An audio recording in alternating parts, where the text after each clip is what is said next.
जय हिंद बच्चों, आप सभी का हमारे इस YouTube चैनल में स्वागत है। जैसा कि आप लोग जानते हैं, आप लोग का जो है पूरा तैयारी हमारे इस YouTube चैनल में करवाया जा रहा था, लेकिन कुछ दिनों से जो है वीडियो चैनल पर अपलोड नहीं हो रहा है। कुछ पर्सनल रीज़न था, इस वजह से अपलोड नहीं कर पा रहे थे, इसके लिए माफ़ी चाहते हैं। आज जो हम लोग अपलोड कर रहे हैं वो क्लास 12th के लिए है। ये इकोनॉमिक्स का इम्पॉर्टेंट क्वेश्चन है सब्जेक्टिव के लिए। चलिए जल्दी से इसके बारे में आपको बता देते हैं, और इसका दूसरा इम्पॉर्टेंट जो आपके एग्ज़ाम जो होने वाला है फरवरी में, इसको लेकर आपको ज़्यादा इम्पॉर्टेंट रहेगा। और एक बात है कि आप लोगों का जो है एडमिट कार्ड आ गया है, आप लोग जाकर डाउनलोड कर सकते हैं, लेकिन आप लोग को तो मिलेगा नहीं, क्योंकि वो जो है स्कूल प्रिंसिपल या तो कॉलेज के जो प्रिंसिपल हैं वही आपको डाउनलोड करके देंगे। या तो डाउनलोड करते हैं तो आपको जाकर वहाँ पे प्रिंसिपल से साइन करवाना पड़ेगा, तभी उस एडमिट कार्ड का कुछ वैल्यूएबल रहेगा। अदरवाइज अगर आप ऐसे डाउनलोड कर लेते हैं और जाकर एग्जामिनेशन सेंटर में जाओगे तो आपको एग्जाम देने नहीं मिलेगा। ठीक है, चलिए हम लोग इकोनॉमिक्स का इंपॉर्टेंट क्वेश्चन है सब्जेक्टिव का, चलिए देख लेते हैं। पहला क्वेश्चन है, देखिएगा लिखा है सरकारी बजट को परिभाषित करें, यानी कि सरकारी बजट क्या होता है। तो देखिए आंसर है आपका, सरकारी बजट एक ऐसा दस्तावेज होता है या है जो एक वित्तीय वर्ष का मतलब होता है एक वर्ष पर, है ना। एक वित्तीय वर्ष का मतलब क्या है, एक वर्ष का। अर्थात एक वित्तीय वर्ष में क्या आता है, 1 अप्रैल से लेकर 31 मार्च, यानी एक वर्ष के लिए सरकार के प्रस्तावित स्वराज या व्यय, राजस्व का मतलब होता है खर्च करना, सॉरी मिलना, राजस्व का मतलब जो टैक्स हम लोग देते हैं और जो व्यय किया जाता है उसका प्रस्तुतिकरण जो किया जाता है उसे बजट कहते हैं, है ना। यानी कि सरकार पूरे वर्ष में कितना पैसा खत्म की है, खर्च की है, और कितना पैसा जो है वो लोगों से प्राप्त किया है, तो इसी का तालमेल बैठाना एक प्रस्तुतिकरण या दस्तावेज होता है, उसी को हम लोग कहते हैं सरकारी बजट होता है। आगे देखिएगा, इसमें एक लाइन और बढ़ा दिए हैं कि विधानमंडल द्वारा पारित किया जाता है और राष्ट्रपति या मुख्य कार्यकाली द्वारा अनुमोदित किया जाता है इसे। और आमतौर पर देश का जो वित्त मंत्री होता है वह बजट पेश करता है ना। चलिए, आशा है पहले सवाल में कोई प्रॉब्लम नहीं हो रहा होगा। दूसरे सवाल पर देखिएगा, खुली अर्थव्यवस्था से आप क्या समझते हैं। देखिए दो तरह की अर्थव्यवस्थाएं होती है, एक होता है खुली अर्थव्यवस्था, एक होता है बंद अर्थव्यवस्था। या अक्सर आप लोग को पूछा जाता है कि खुली अर्थव्यवस्था क्या समझते हैं, क्या होता है। ये जो क्वेश्चन है वो 2 मार्क्स के लिए मोस्ट इंपॉर्टेंट क्वेश्चन है, तो एक बार जरूर देख लीजिएगा। देखिए, खुली अर्थव्यवस्था का अर्थ है एक ऐसी अर्थव्यवस्था से जहां देश के अंदर और बाहर वस्तुओं, सेवाओं और पूंजी का मुक्त प्रवाह हो, यानी कि रुकावट नहीं हो, उसे हम लोग क्या बोलेंगे, खुली अर्थव्यवस्था। यानी कि एक देश से दूसरे देश में चाहे वस्तु हो, सेवा हो, पूंजी हो, उसका मुक्त प्रवाह होना चाहिए, उसे हम लोग क्या कहते हैं, खुली अर्थव्यवस्था। चलिए आगे देखते हैं। क्वेश्चन नंबर 3 में है, वर्तमान समय में डिजिटल विनिमय के किन्हीं 4 विकल्पों या साधनों के बारे में बताइए। यानी कि डिजिटल विनिमय का मतलब है कि अभी के समय में जो आधुनिक पैसा होता है ना, उसी के बारे में। तो देखिए इसका पहला क्या लिखे है, अंतरण कार्ड, जैसे कि मतलब डेबिट कार्ड होता है, क्रेडिट कार्ड होता है। आप लोग जानते होंगे बहुत सारा ऐसा ऐसा कार्ड बनता है जिससे हम लोग बिना पैसा दिए ही मूल्यांकन कर लेते हैं।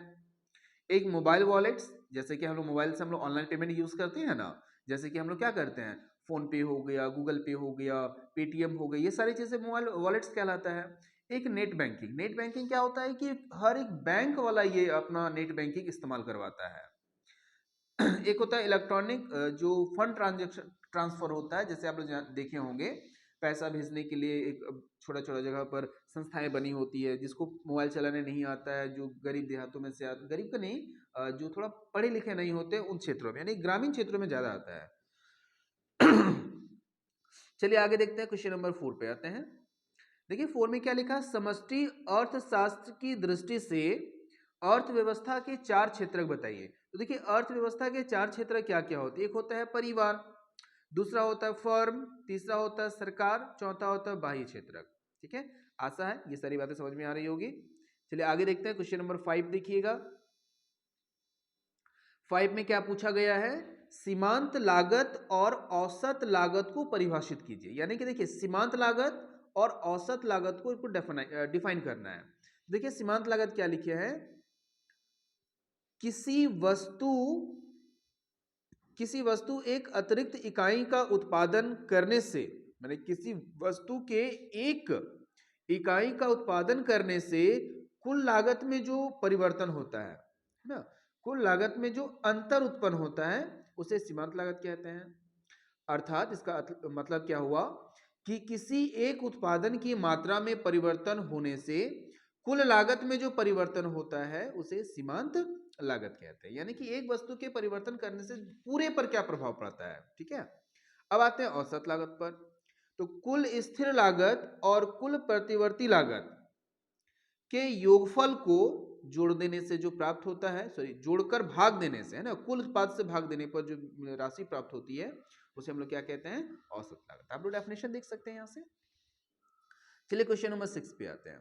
देखिए क्या बोला है 6 नंबर क्वेश्चन में क्या है, यदि किसी वस्तु की कीमत 5% की कमी करने से, यानी कि कोई वस्तु है उसमें 5% की कमी करने से उसकी मांग में 8% की वृद्धि होती है, माने कि कीमत 5% कम हो गया तो उसकी मांग 8% बढ़ गई, तो इसका लोच क्या होगा। तो याद होगा आप लोग को जब हम ऑब्जेक्टिव करवा रहे थे उस टाइम पे आप लोग को हम बोले भी थे कि देखिए बाबू, इसमें से क्या होता है कि जो मांग बढ़ता है, जो वृद्धि होता है वो, और जो कीमत है, दोनों को डिवाइड कर दिया जाता है, 8/5 हो जाएगा। अब देखिए फॉर्मूला सब्जेक्टिव में पूछा किस तरह से है, तो हम लोग लिखेंगे मांग में प्रतिशत परिवर्तन कितना है, मांग कितना बदल रहा है 8% का, कीमत कितना बदल रहा है 5% का, इसलिए मांग की लोच जिसे ईडी कहा जाता है, इसका फॉर्मूला देखिएगा मांग की प्रतिशत परिवर्तन और कीमत की प्रतिशत परिवर्तन, यानी ऊपर में हो जाएगा आपका मांग वाला, नीचे हो जाएगा कीमत वाला, तो दोनों डिवाइड करेंगे तो देखिए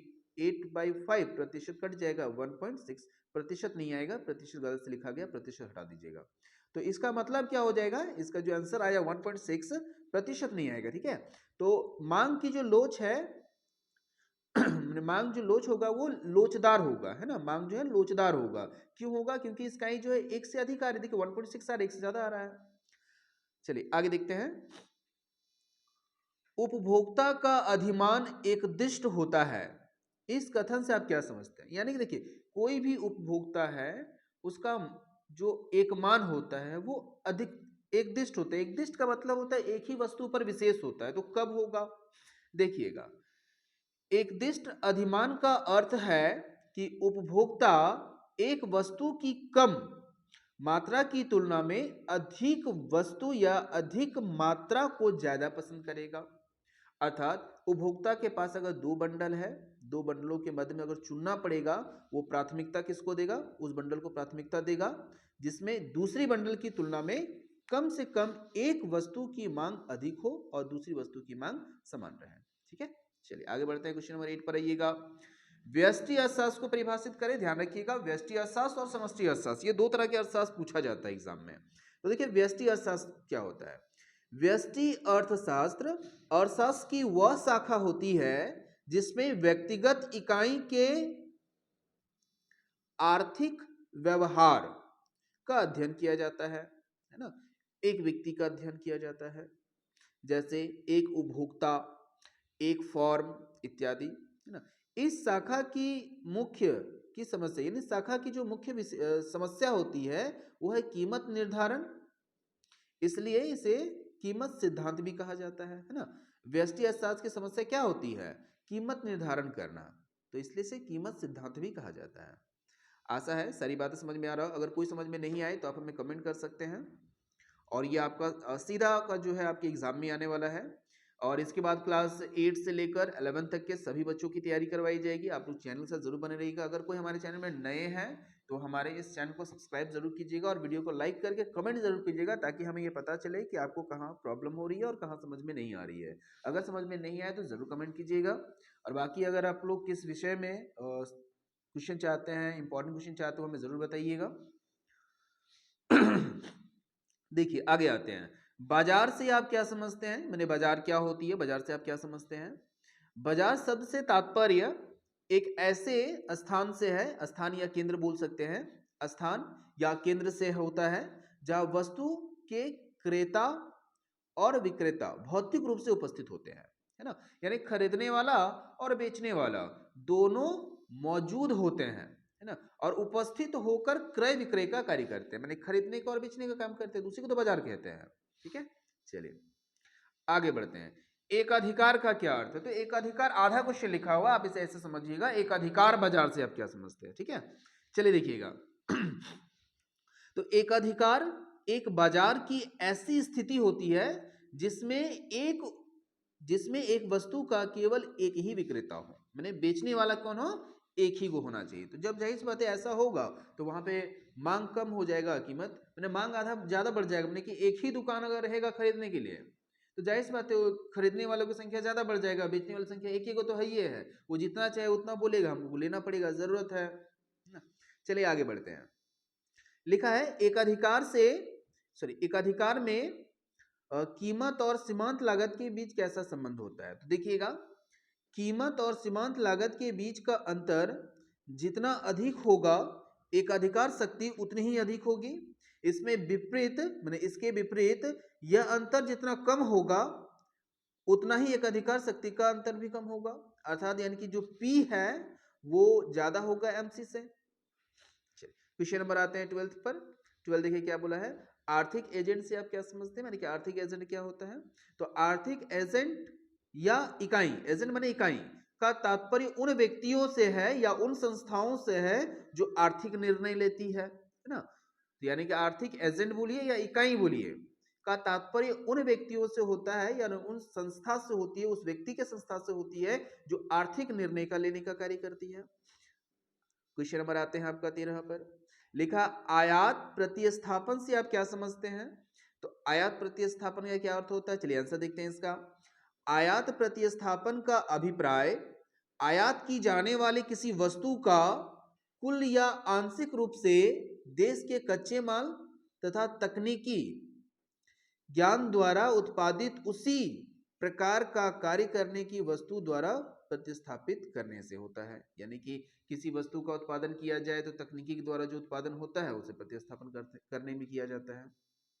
आगे आते हैं समष्टि अर्थशास्त्र को परिभाषा देखिए, अभी थोड़ी देर पहले बताए थे, समष्टि और व्यष्टि दोनों पूछा जाता है। समष्टि व्यष्टि में क्या होता है, किसी एक व्यक्ति के बारे में जानते हैं, और समष्टि में क्या होता है, पूरे अर्थशास्त्र के बारे में जानते हैं, समाज के बारे में जानते हैं।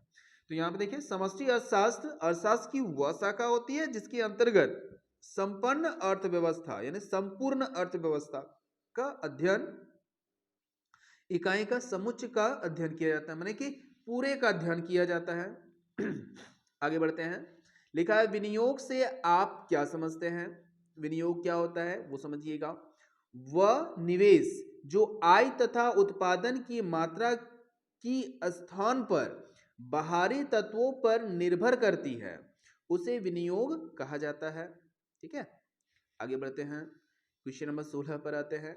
भारतीय रिजर्व बैंक की स्थापना कब की गई? तो देखिएगा, भारतीय रिजर्व बैंक की स्थापना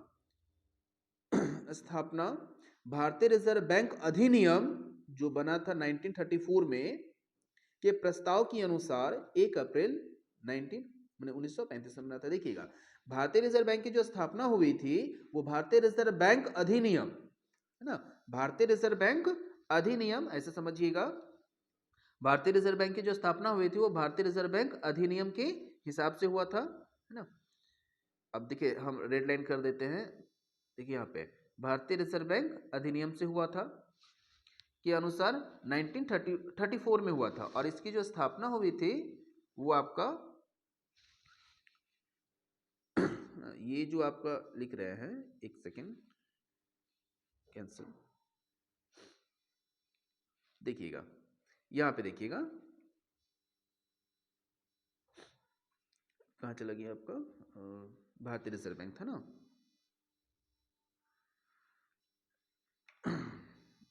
देखिए क्वेश्चन नंबर आपका 16 चल रहे थे। भारतीय रिजर्व बैंक की जो स्थापना है वो भारतीय रिजर्व बैंक अधिनियम के प्रस्ताव के आधार पर 1934 में किया गया था, जो कब बना, 1935 में बना। ठीक है, आगे बढ़ते हैं। प्रत्यक्ष कर क्या है? मैंने प्रत्यक्ष कर क्या होता है? प्रत्यक्ष कर एक ऐसा कर होता है जिसका भुगतान सरकार को व्यक्तियों संगठनों द्वारा करदाता द्वारा अर्जित आय या लाभ पर लगाया जाता है। मतलब जो भी प्रत्यक्ष कर होता है, जो जनता होती है वही देता है, प्रत्यक्ष कर लगाया जाता है उसमें। आगे बढ़ते हैं। लिखा हुआ है ऋणों का भुगतान, जो ऋण होता है उसका भुगतान पूंजीगत व्यय क्यों कहते हैं, हमने क्यों है। तो ऋण का भुगतान पूंजीगत व्यय इसलिए कहा जाता है क्योंकि ऋण का भुगतान करने से सरकार की देयता में कमी आती है। चलिए लास्ट देखते हैं, लास्ट 2 क्वेश्चन करवाते हैं आप लोगों को। जैसे लिखा हुआ है, यदि एमपीसी का मान 0.3 है तो एमपीएस का मान कितना होगा, तो आपको शायद मालूम होना चाहिए। एमपीसी प्लस एमपीएस दोनों को जोड़ने पर 1 आता है। तो देखिए यहाँ पे लिखे भी हैं MPC plus MPS equal to 1, यानी एमपीएस का वैल्यू पता नहीं, एमपीसी का वैल्यू पता है, इसलिए हो गया माइनस कर 0.7। चलिए एक और क्वेश्चन देखिएगा, लास्ट है। बंध अर्थव्यवस्था से आप क्या समझते हैं। जैसे कि इससे पहले हम लोग बताए थे ना खुली अर्थव्यवस्था, वैसे इसमें बंद अर्थव्यवस्था है। तो वैसी अर्थव्यवस्था जिसका किसी अन्य देश या राष्ट्र से व्यापार या अन्य संपत्तियों का कोई लेन देन नहीं होता है, यानी कि दूसरे देशों के साथ कोई संपर्क नहीं है, कोई भी अर्थव्यवस्था से कोई मतलब लेना देना नहीं है, तो उसे कहते हैं बंद अर्थव्यवस्था। तो देखिए ये आपका टॉप इंपॉर्टेंट 20 क्वेश्चन था इकोनॉमिक्स को लेकर। आशा है कि आपको ये वीडियो जरूर पसंद आ रही है, आप लोग कमेंट सेक्शन में जरूर बताइएगा। आज से क्या है कि वीडियो रेगुलर रहेगा, तो चैनल पर जरूर एक बार आकर विजिट कर लीजिएगा। तब तक के लिए जय हिंद, फिर मिलते हैं नेक्स्ट वीडियो में।